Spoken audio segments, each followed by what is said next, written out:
नमस्ते बच्चों।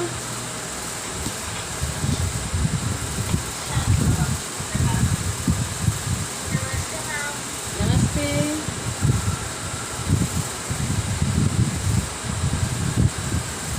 कैसे हो तुम लोग?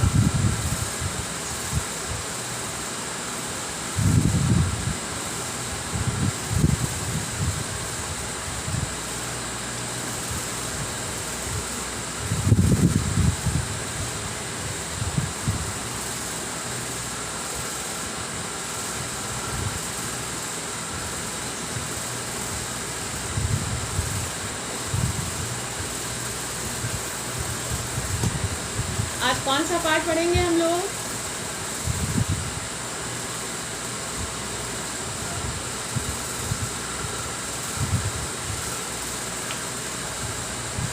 दोहे पाठ से सब कुछ पूरा हो गया था। प्रश्नोत्तर सारा हमने कर लिया था। नहीं ना? तो आज हम लोग वो पूरा करते हैं, ठीक है? प्रश्न 1 से ही करते हैं, आप जवाब दीजिएगा, ठीक है?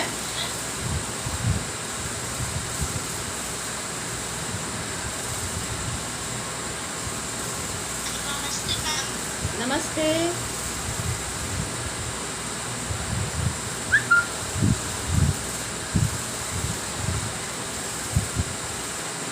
चलिए, प्रश्न 1, तलवार का महत्व होता है, म्यान का नहीं। इस उदाहरण के द्वारा कवि क्या कहना चाहता? तो सबसे बड़ी बात है कि कवि यहाँ क्वांटिटी की नहीं क्वालिटी की बात कर रहा है, ठीक है? अब आप उसको अपनी भाषा में बताइए, कवि क्या कहना चाहते हैं?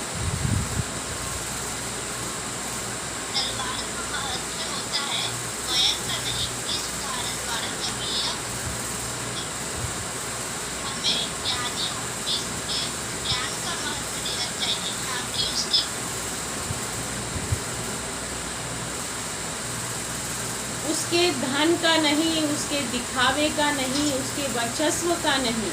यानी कि आदमी बहुत पावरफुल है, ठीक है, बहुत अमीर है, तो हमको ये बात नहीं, ज़्यादा महत्व इस बात को नहीं देना है कि आदमी बहुत अमीर है, उसकी बहुत पहुंच है, उसको बड़ा आदमी कहा जाता है। इस बात के पीछे नहीं पड़ना चाहिए। इसलिए पढ़ना चाहिए कि धन होने के साथ साथ उसमें मानवता के गुण भी हैं कि नहीं। जैसे तलवार की खोल, कवर, जिसको म्यान कहते हैं, बहुत महंगी है, लेकिन उसके अंदर प्लास्टिक की तलवार है, तो किसी काम की नहीं होगी। ठीक वैसे ही आदमी के पास बहुत धन है, लेकिन वो स्वार्थी है, वो जो करता है अपने लिए करता है, ठीक है? तो ऐसे आदमी को महत्व नहीं दिया जाना चाहिए। तात्पर्य ये है कि गुणवत्ता को महत्व दिया जाना चाहिए, क्वालिटी को, ठीक है? नमस्ते। अगले प्रश्न की ओर बढ़े। छोटे से घास के तिनके की निंदा क्यों नहीं करना चाहिए? छोटे से घास के तिनके की निंदा क्यों नहीं करनी चाहिए?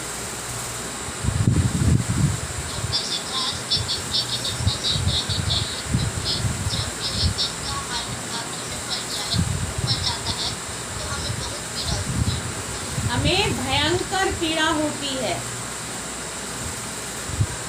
तात्पर्य क्या है? कवि जो कुछ भी लिखते हैं उससे हमेशा मनुष्य को ही कुछ सीख देना रहता है उनको, ठीक है ना? केवल वो सामान दिखा के उसके गुण अवगुण की बात नहीं करते, वो हमेशा मनुष्य को ही कुछ सीख संदेश देना चाहते हैं। तो क्या बताना चाहते हैं हमें? उस दिन हमने इसका उत्तर किया था, मैंने आपको समझाया था कि कवि क्या कहना चाहते हैं। आप बताइए।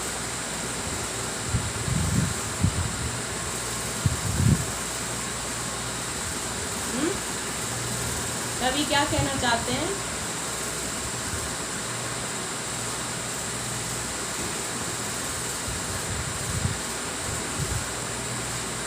छोटे लोगों की भी कद्र की जानी चाहिए।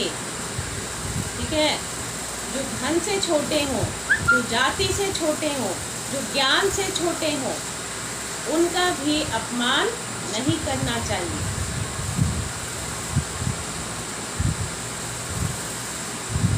कठोर वचनों का मनुष्य पर क्या प्रभाव पड़ता है?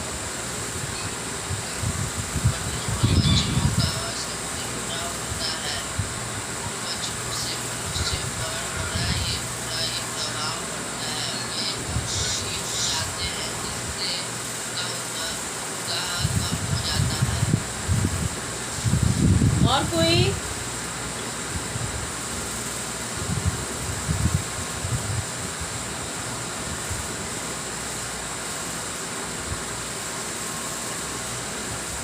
और कोई? कठोर वचनों का मनुष्य पर यह प्रभाव पड़ता है कि अगर उसके मन में कोई पवित्र वचन होंगे तो वो भी नष्ट हो जाते हैं। कठोर वचन मनुष्य के मन पर बुरा प्रभाव डालते हैं, है ना। उसके सोच विचार की दिशा को प्रभावित कर लेते हैं। अच्छा आदमी भी बुरा सोचने लगता है, क्रोधित हो जाता है तो अगले का बुरा सोचने लगता है। तो मधुर वचन से दुनिया के सारे काम बहुत सरलतापूर्वक हो सकते हैं। तो किसी पर आपने देखा, आप देखते हो कि सड़क पर बैठे हुए जानवर किसी को कुछ करते नहीं है, ठीक है, लेकिन अगर तुम जाकर उसकी पूंछ दबा देते हो, उस पर गाड़ी चढ़ा देते हो, तो वो कुछ नहीं बोलने वाला, तुमको काटने के लिए दौड़ता है ना। और उसको दर्द हमेशा याद रहता है और उसके स्वभाव में ऐसा परिवर्तन आ जाता है कि बगल से गुजरने वाले तमाम गाड़ियों के पीछे वो चिल्लाते हुए दौड़ने लगता है। ये एक उदाहरण था। मनुष्य भी किसी के वचन से जब दुखी हो जाता है तो उसके मन में नकारात्मक भावनाएं उत्पन्न हो जाती हैं। ये वर्ड लिखो, नकारात्मक, निगेटिव। उसके अंदर निगेटिव थॉट्स आने लगते हैं और वो हमेशा बदले की आग में जलने लगता है।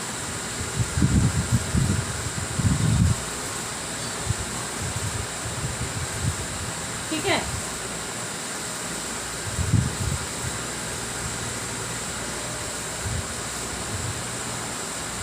स्वाति नक्षत्र की बूंद केला, सीप तथा सर्प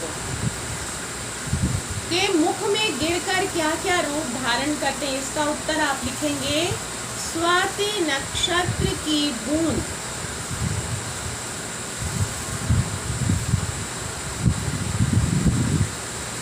केला, सीप और सर्प के मुख में निम्नलिखित रूप धारण करते हैं। ठीक है, पहले लिखिएगा केला, यहाँ लिखिएगा केला डैश, इसके बगल में कपूर। ठीक है,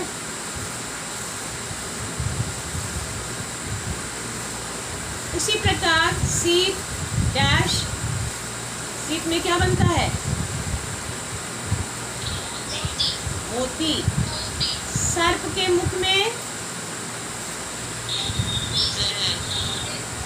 विष, विष बोलो, विष, वो विषधर होता है, विष बोलो। ठीक है, विष। आवाज नहीं आ रही, क्या बोल रहे हो? अजीब सी सुनाई पड़ रही है। हो गया?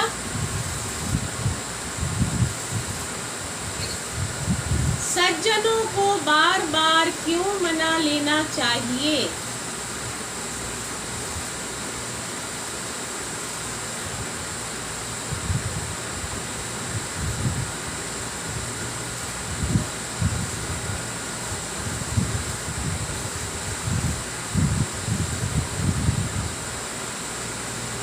सुनाई नहीं पड़ रही।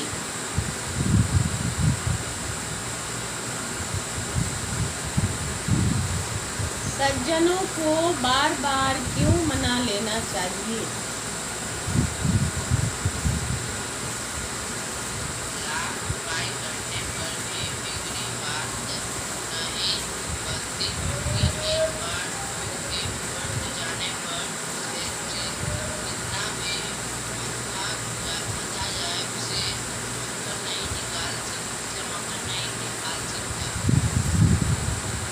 ये प्रश्न नहीं है क्या, सज्जनों को बार बार क्यों मना लेना चाहिए, है ना? इसका उत्तर सज्जनों को बार बार क्यों मना लेना चाहिए?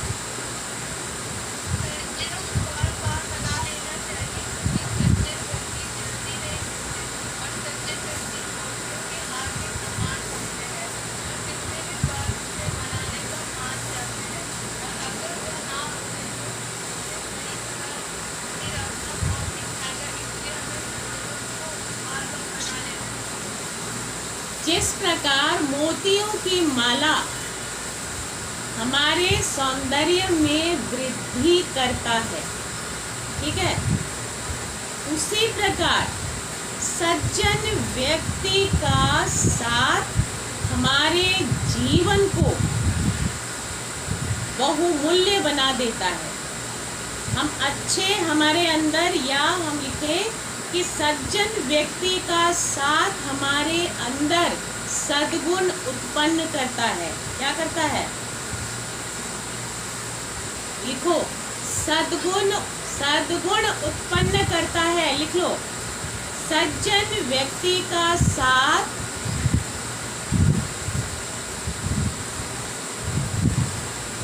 सद्गुण उत्पन्न करता है।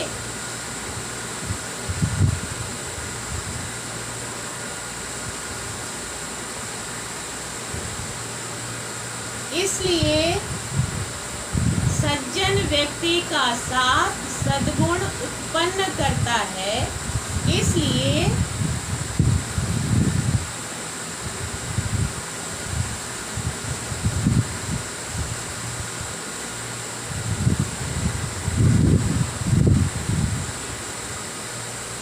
सज्जन व्यक्ति रूठ जाए तो उन्हें मना लेना चाहिए।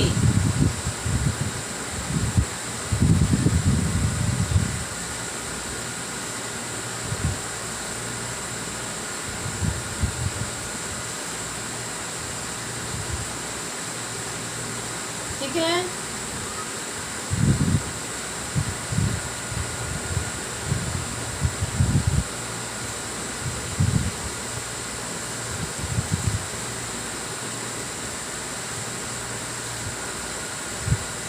लाख उपाय करने पर भी बिगड़ी बात नहीं बनती। लाख उपाय करने पर भी बिगड़ी बात नहीं बनती, क्योंकि एक बार के बन जाने पर उसे जितना भी मरना जाए उससे मक्खन नहीं निकल सकता।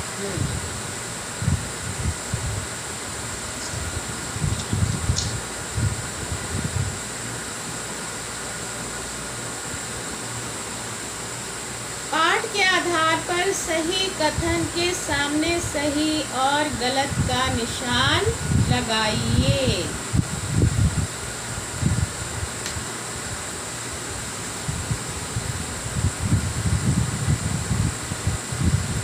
मधुर वचन सब कुछ जलाकर राख कर देते हैं। गलत। संगति का हम पर असर पड़ता है।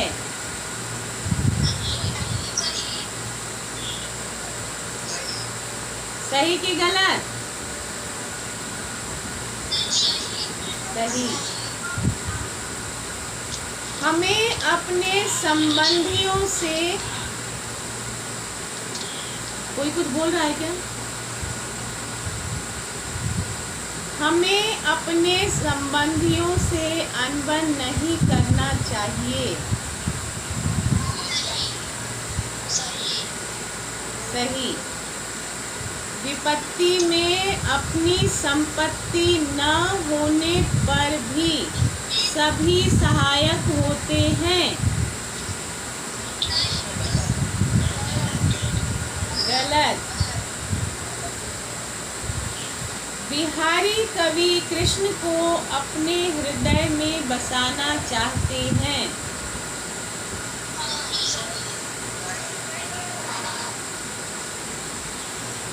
सच्चे हृदय में राम बसते हैं। सही। बातचीत के लिए यहाँ आप ही को सब कुछ बोलना है। कवि ने अमृत की धार किसे बताया है और क्यों? दोहा देख लीजिए कहाँ क्या है और बताइए।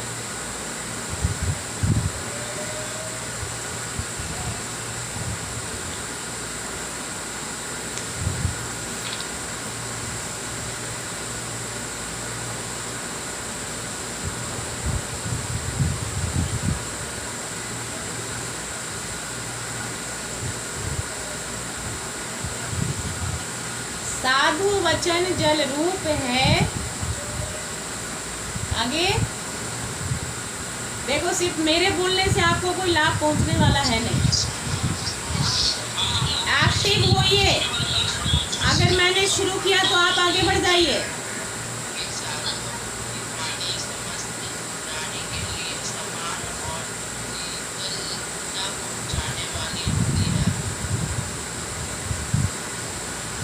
अमृत के समान शीतलता। ठीक है, बगल में जगह है बहुत सारा, लिख लो वहीं पर। फिर से बोलो, क्या बोले हो?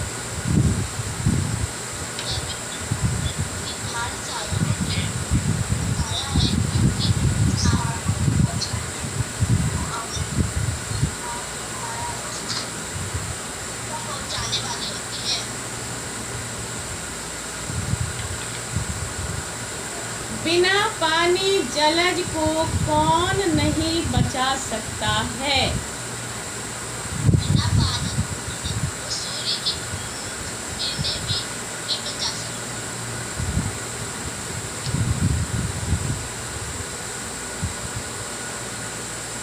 कमल को खिलाने वाला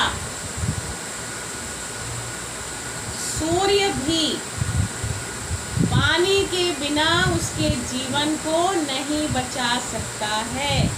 अरे वीडियो ऑन करोगे तुम लोग? मैं क्या दीवार को पढ़ा रही हूँ?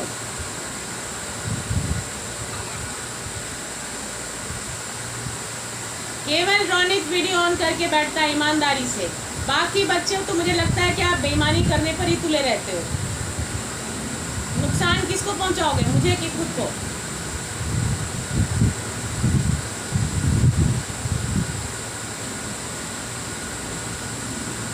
कवि बिहारी श्री कृष्ण के किस रूप को मन में बसाना चाहते हैं? बिहारी श्री कृष्ण के उस मनोरम उत्तरे को सदा ही अपने मन में बसाना चाहते हैं जब श्री कृष्ण के सिर पर मुकुट, कमर में काछनी, हाथ में बंसी और हृदय में वैजयंती माला, माला माला, हृदय पर वैजयंती माला।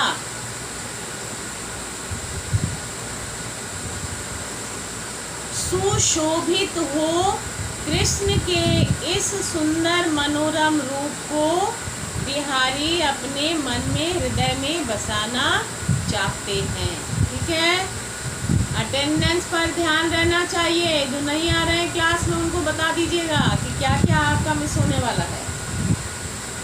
मार्क्स तो एकदम नहीं दूंगी मैं, 1 नंबर भी नहीं दूंगी क्लास वर्क के लिए। 80 बच्चों का क्लास है ये, 91 बच्चों का क्लास है ये।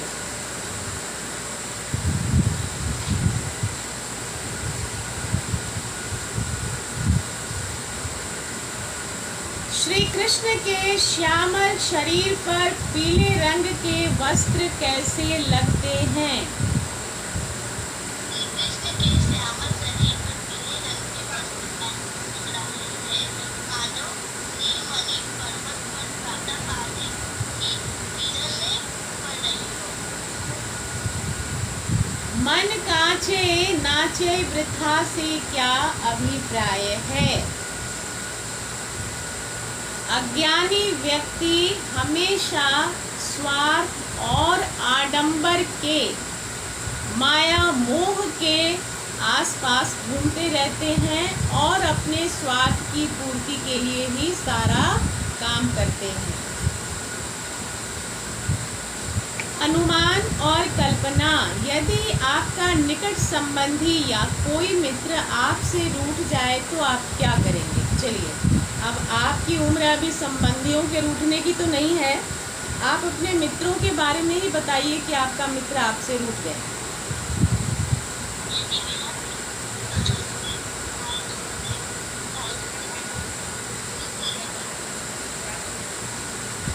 क्या हुआ कि हम दोनों के रिश्ते में खटास आ गई।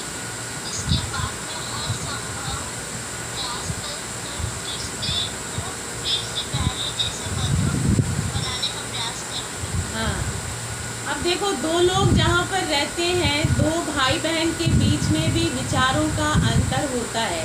बात को थोड़ा समझो, इस पर थोड़ी सी हम बात करेंगे। दो भाई बहन एक ही माँ के बच्चे हैं, लेकिन दो के विचार में थोड़े से भेद तो रहते हैं, दोनों एक समान नहीं होते। तो जो मित्र है आपका, वो तो आपके घर से भी नहीं है, आपके परिवेश का भी नहीं है, वो तो बाहर से है। मित्रता उन्हीं लोगों के बीच में होती है जिनसे आपके विचार मिलते हैं। आप देखते हो, शैतानों की एक टोली ही होती है ना। सारे शैतान, बदमाश, नटखट सब इकट्ठे हो जाते हैं एक ही जगह और सब मिल के बदमाशी करते रहते हैं।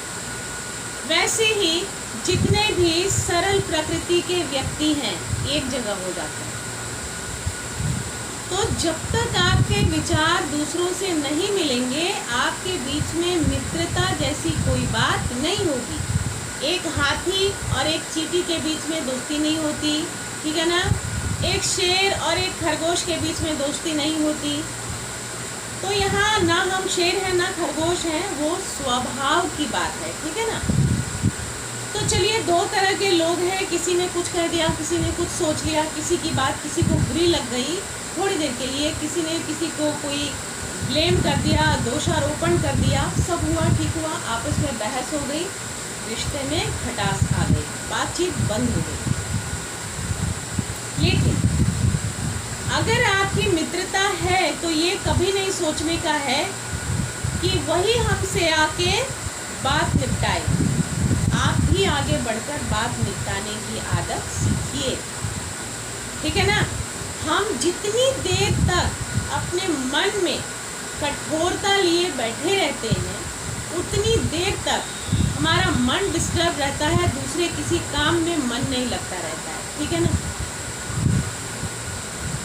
तो कहा जाता है कि दंड देने वाले से ज़्यादा बड़ा आदमी क्षमा करने वाला होता है। आपके अंदर इतनी शक्ति है, आत्मबल है, तभी आप परिस्थितियों का विश्लेषण करने बैठे। ये भी एक साहस की बात होती है, ठीक है ना। तो अगर आपके मित्र के साथ कोई अनबन हो गई है किसी भी वजह से, तो आप बात करके आप ही आगे बढ़ जाइए। उम्मीद मत कीजिए किसी से, लेने की उम्मीद किसी से मत रखिए, देने की कोशिश कीजिए। ये दे देने से या आगे बढ़कर काम निपटा लेने से, समस्या का समाधान करने को तैयार हो जाने से आपके अंदर जो आत्मविश्वास आएगा और आपको जो इससे सुखद अनुभूति होगी, मानसिक शांति मिलेगी, वो कहीं से आप खरीद कर नहीं ला सकते। तो मित्रों के बीच मन मुटाव होना, रिश्तेदारी, अब आपका रिश्तेदार, आप बहुत बड़ी रिश्तेदारी अभी नहीं कर रहे होंगे, आपके माता पिता, दादा दादी, भाई बहन, नाना नानी, इतने ही होंगे, है ना, जो बहुत करीब हैं। तो इसमें क्या भाई भाई में झगड़ा नहीं हो जाता, भाई बहन में झगड़ा नहीं हो जाता, होता है, मारपीट तक की नौबत आ जाती है, एक दूसरे की बात नहीं करते, सामान उठा कर फेंका फेंकी हो जाता है, बीच में माँ बाप को पढ़ना पड़ता है, तो फादर तो थोड़ा कम इंटरफेयर करते हैं, माँ तो चिढ़ जाती है, आपका रोज रोज का धंधा देख के तो एक दो झापड़ भी किसी को लग ही जाता है, ये भी हो जाता है। तो परिस्थितियाँ विकट हो गई। अगर माँ की थप्पड़ आपको लग गई ना, तो समझिए कि ये फुल स्टॉप हो गया, अब सब बात खत्म करो, ठीक है। अब उसको आगे नहीं खींचना, अब नहीं लंबा ले जाना है कि तो मम्मी हमको मारी है तो अब हम तुमको मारेंगे, फिर वो तुमको मारेगा, तो ये मारा मारी तो कभी ख़त्म ही नहीं होगी। उसको एक फुल स्टॉप देने की कोशिश कीजिए कि नहीं ये पूर्ण विराम है, ख़त्म बात, अब नहीं। नॉर्मल रह के बातचीत करके परिस्थितियों में कटुता को आने से रोकने की पहल करना सीख जाइए। जिंदगी में जो कुछ हम पढ़ रहे हैं उससे मेरे आचरण में अगर कुछ नहीं आया तो ये लेसन कभी काम नहीं आएगा, ठीक है ना। ये लेसन आपके क्लास 8 का लेसन किसी इंटरव्यू में आपसे नहीं पूछा जाएगा, ठीक है। ये सब छोटे छोटे लेसन, छोटी छोटी कहानियाँ जो होती हैं खास करके साहित्य और भाषा की, ये आपके आचरण को निखारने के लिए होती है, ठीक है। भाषा पढ़ना इसलिए जरूरी है, हम गणित नहीं पढ़ रहे हैं यहाँ। गणित पढ़ के यदि हम 1 2 3 4 में ही बात करने लग जाएं तो पूरी दुनिया उसमें नहीं बात करती है, आपको कोई समझ ही नहीं पाएगा आप क्या बोल रहे हैं, ठीक है ना। अब जैसे 9 2 11 हो जाओ, ये तो मुहावरा है, लोग समझ गए कि यहाँ से भाग जाओ, लेकिन हर जगह आप ऐसा कुछ सेट कर लीजिएगा तो भाई आपसे कोई बात ही नहीं करना चाहिए। तो आपको कैसा आचरण करना चाहिए, क्या सीखना चाहिए ज़िंदगी में, ये 2 ही चीज़ें बहुत महत्वपूर्ण है। आचरण में आपका स्वभाव आ जाता है और सीखने में आपका व्यवहार भी आ जाता है, तो बचता कुछ नहीं है। ये 2 चीज़ें अगर आप अच्छे से सीख लो, बी वेरी प्रैक्टिकल। मान अपमान की बात कहीं पर नहीं होती, ठीक है ना। लोग तो पीठ पीछे भगवान की भी निंदा करने से बाज नहीं आते। कोई ऐसा वक्त आपको ज़्यादातर ऐसे व्यक्ति मिलेंगे जिनके मुंह में राम और बगल में छुरी होगी, ठीक है। तो आप कहाँ कहाँ अपना प्रेस्टीज लेके घूमते रहोगे कि नहीं उसने तो मेरा अपमान कर दिया। अपने अहम को उभरने मत दो, अपने हिसाब से आप हैंडल करते हुए चलो। आप शीशे के या फ्रिज कवर या शीशे के बर्तन के कवर के ऊपर देखते हो ना, हैंडल विथ केयर, देखते हो कि नहीं, देखे हो कभी, देखे हो ना। तो हम उसको हैंडल विथ केयर जो करते हैं, तो handle with care my relations also, है ना। अपने नेचर को भी हैंडल करना सीखो। हम बुरा मान जाने का आदत रखते हैं अपने अंदर कि उस व्यक्ति ने मेरा अपमान कर दिया। मान अपमान इतने छोटे छोटे बात से नहीं होती, ठीक है। जितने बड़े बड़े लोगों की हम पूजा करते हैं, क्या उनको जिंदगी में कम संघर्ष करना पड़ा है? बहुत संघर्ष करना पड़ा है। वो मान अपमान लेकर घूमते होते तो हम आज़ाद भारत में नहीं जी रहे होते। तो अपने अहम का, ईगो का त्याग करो, लिखो वहाँ पर, अपने अहम का त्याग करो। और सिर्फ मैं कॉपी में लिखवा रही हूँ ताकि वो तुम्हारे यहाँ दिमाग में भी लिख जाए। अहम का, ईगो का त्याग करो, विनम्र बनो, लिखो वहां पर। अहम का त्याग करो, विनम्र बनो,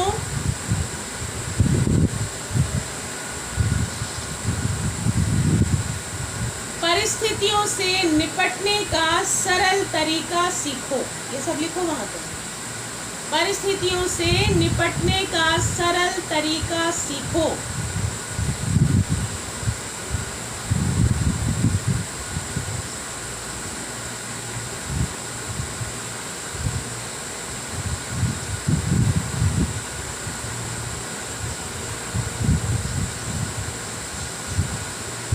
अहंकारियों की भी प्रशंसा करो। अहंकारियों की भी प्रशंसा करो। कोई कहता है ना कि अरे हम तो ये हैं, हम तो वो हैं, आप बोलो, आप बोलना सीखो कि अरे हाँ आप तो बहुत शक्तिशाली हैं, हम जैसे लोगों को आपसे ही शक्ति मिलती है। उसके मारने के लिए उठने वाले हाथ भी नीचे हो जाएंगे, ठीक है। अहंकारियों की प्रशंसा करना सीखो।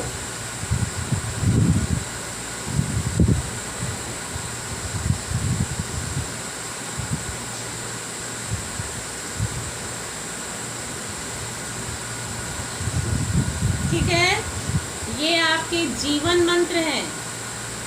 ये सिर्फ इस पार्ट की बात नहीं है, ये आपके जीवन मंत्र हैं। इतनी चीजें आपको डायरी लिखने के लिए मैंने कहा है ना, डायरी लिखने के लिए कहा है कि नहीं? लिखते हो डायरी?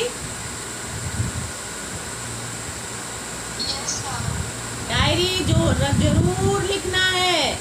अपने लाइफ को सक्सेसफुल करना चाहते हो, अपने विचारों को शक्तिशाली बनाना चाहते हो तो डायरी जरूर लिखना है,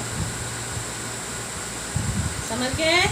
और जो लोग डायरी लिखते हैं, आज ये आप उसमें लिखिएगा कि मैम ने ये जीवन मंत्र लिखवाया है। जीवन मंत्र मतलब जब तक सांस लेते रहेंगे, ठीक है? हर उम्र में इस मेथड को, इस सूत्र को, विधि को पालेंगे तो कभी कोई दिक्कत नहीं होने वाली, समझ गए ना? आप बुढ़ापा में देखते हो, बुढ़ापा वर्ड मुझे बिल्कुल अच्छा नहीं लगता, नहीं कहना चाहिए। आप वृद्ध व्यक्ति को देखते हो, उनके पास इतना अनुभव होता है, वो विनम्र, इतने विनम्र हो जाते हैं।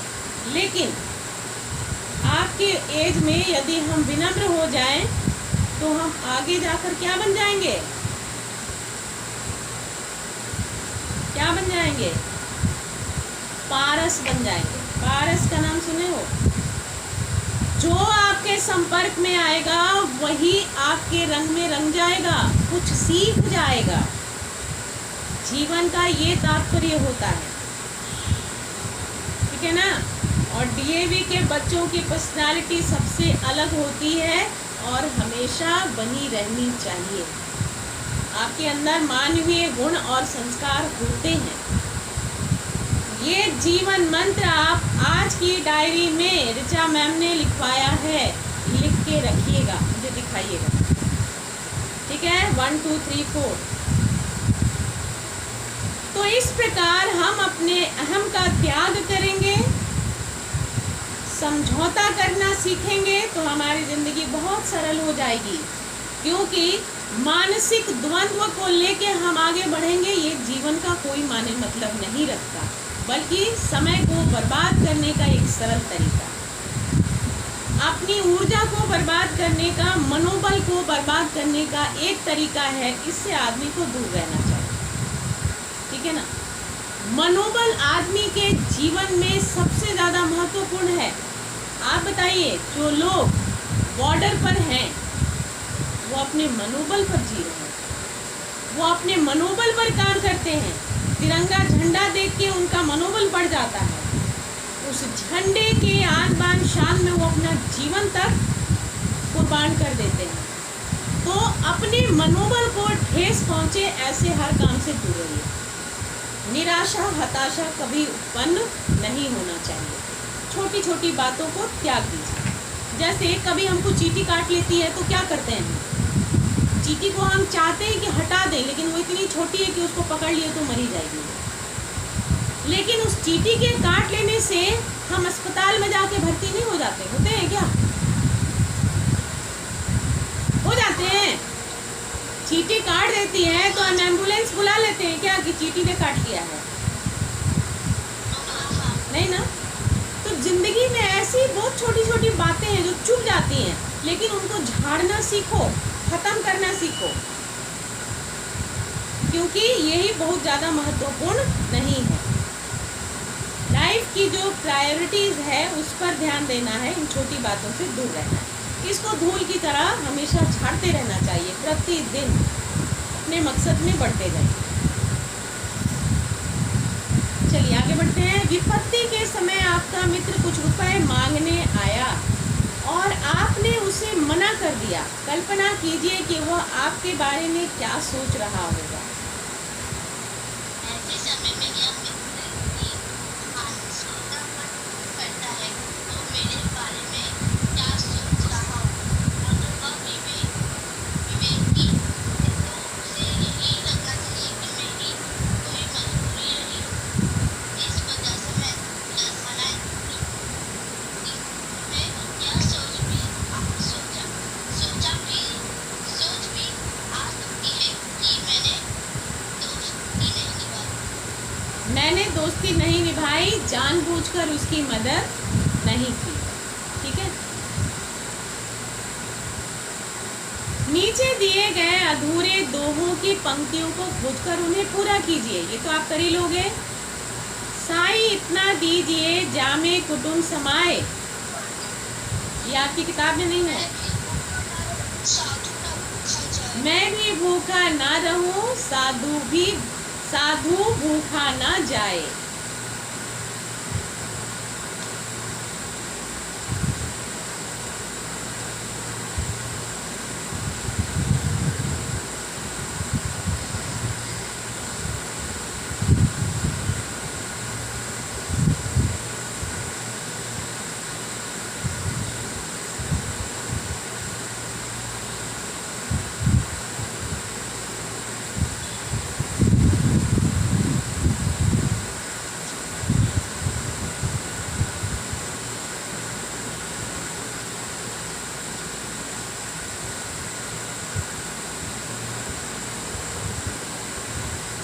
रहीमन निज मन की विधा, मन ही राखो होय।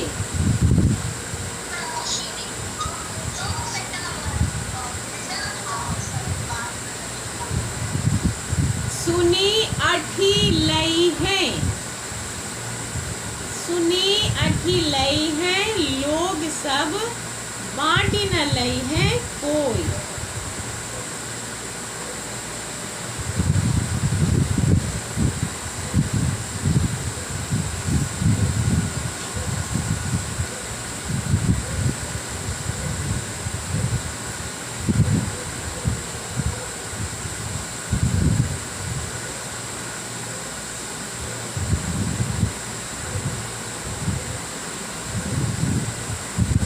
तीसरे दोहे में तो हम फंसने वाले हैं। बोली एक अमोल है, जो कोई बोले जानी।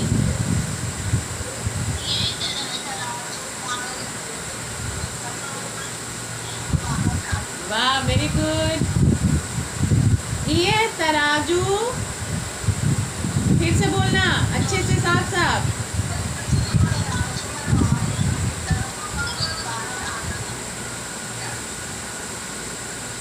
सबको सुनाई पड़ी?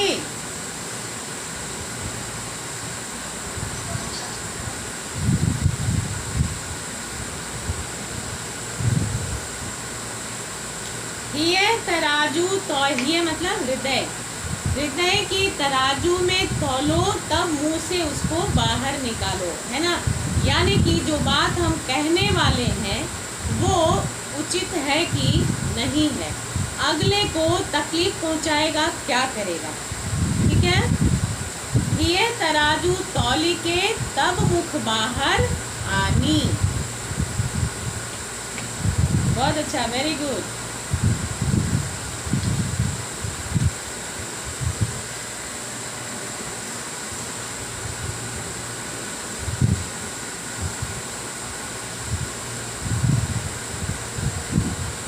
बोलचाल की क्षेत्रीय विशेषताओं के कारण शब्दों के उच्चारण में लिख लिए हो पीछे पूरा, तीनों लिखा गया सबने।